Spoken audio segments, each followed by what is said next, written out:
آئیے حضرات، آج کے آخری خطیب فاضل نوجوان جناب حضرت مولانا مفتی شاکر عمیر صاحب جو مئونات بھنجن اعظم گڑھ سے تشریف لائے ہیں، میں ان کی خدمت میں عرض کرتا ہوں کہ مسند خطابت پر تشریف لائیں، اس شعر کے ساتھ کہ سونے والوں کو جگا دے اپنی تقریر کے اعجاز سے، سونے والوں کو جگا دے اپنی تقریر کے اعجاز سے، اور خدمت باطل کو جلا دے اپنی شعلہ آواز سے۔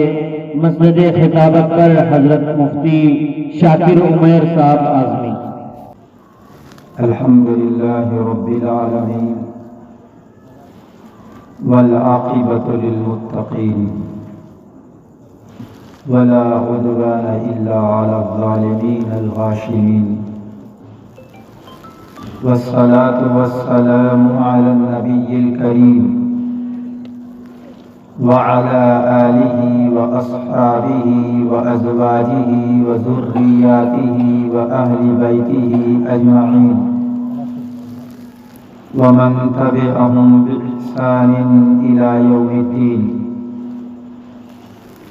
وبعد، فأعوذ بالله من الشيطان الرجيم، بسم الله الرحمن الرحيم،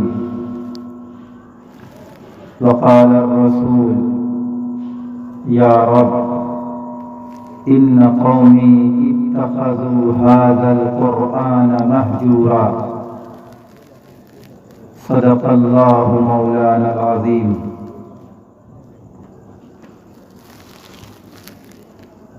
وعن مالک بلاغا ان رسول اللہ صلی اللہ علیہ وسلم قال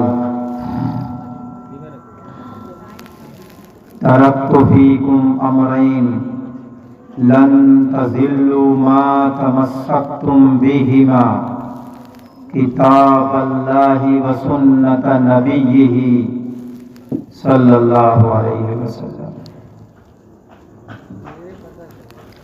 وعن ابن عمر رضی اللہ تعالی عنہما عن النبی صلی اللہ علیہ وسلم انہ قال لا حسد الا فی اثنتین، رجل آتاہ اللہ القرآن فهو يقوم به آناء الليل وآناء النهار، ورجل آتاه الله مالا فهو ينفقه آناء الليل وآناء النهار، رواه البخاري ومسلم، أو كما قال نبينا صلى الله عليه وسلم۔ وعن انس بن مالک رضی اللہ تعالی عنہ انہ قال رب تال للقرآن والقرآن یلعنہ، اوردہ الغزالی فی احیاء علوم الدین۔ وقال نبینا صلی اللہ علیہ وسلم ان اللہ یرفع بهذا الكتاب اقواما ویضع به آخرین، رواہ مسلم، او کما قال نبینا وحبیبنا وشفیعنا وسندنا ومولانا محمد صلی اللہ علیہ وسلم۔ اسٹیج پہ جلوہ افروز معزز و محترم و موقر حضرات علماء کرام، جملہ حاضرین و سامعین، میں نے آپ حضرات کے سامنے سورہ فرقان کی ایک آیت تلاوت کی، چند احادیث پڑھی۔ علماء کرام اور عربی جاننے والے لوگوں کو اندازہ ہو گیا ہوگا کہ موضوع گفتگو کیا ہے۔ ابھی ہمارے بڑے حضرت مولانا حنیف صاحب قاسمی دامت برکاتہم العالیہ نے بہت ساری अहम उम्दा और मुफीद बातें बतलाईं, उनमें से एक खास चीज़ की तरफ तवज्जो दिलाई, वो है कुरान। मैं भी चाहता हूँ कि कुरान करीम पे गुफ्तगू करूँ। मैं आपसे एक सवाल करता हूँ कि आखिर क्या वजह है कि जहाँ मस्जिद है वहीं मदरसा है। आप कहीं किसी मोहल्ले और किसी इलाके में देख लीजिए, मुसलमानों की अगर अच्छी खासी तादाद है, वहाँ मस्जिद है तो वहाँ ज़रूर मदरसा होगा, चाहे छोटा ही हो। वजह क्या है? मस्जिद किस लिए बनाई जाती है ये बताने की ज़रूरत नहीं। मदरसा क्यों तामीर किया जाता है ये भी बताने की ज़रूरत नहीं, लेकिन बताने की ज़रूरत ये है कि आखिर मस्जिद का मदरसे से, मदरसे का मस्जिद से क्या ताल्लुक है। हमारे सामने अवाम है, उनको सामने रख करके मैं गुफ्तगू कर रहा हूँ सादे लबो लहजे में। आप न जवाब दें, मैं जवाब देता हूँ। वो ये है कि मस्जिद बनी है सजदे के लिए, मस्जिद बनी है नमाज के लिए, जिक्र अज़कार के लिए। नमाज का एक अहम फरीज़ा जिसके बगैर आपकी नमाज हो ही नहीं सकती, वो है क़िरात, यानी कुरान मजीद को पढ़ना। उलमाए किराम तशरीफ फरमा है, ये बतलाएंगे कि कुरान की तिलावत के बगैर, कुरान पढ़े बगैर नमाज होती ही नहीं।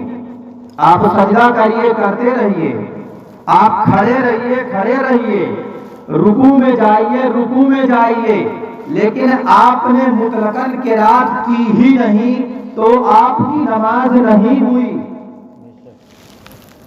आपने कुरान करीम नहीं पढ़ा तो आपकी नमाज नहीं हुई। नमाज में कुरान पढ़ना फर्ज है, मुतलक कुरान पढ़ना फर्ज है।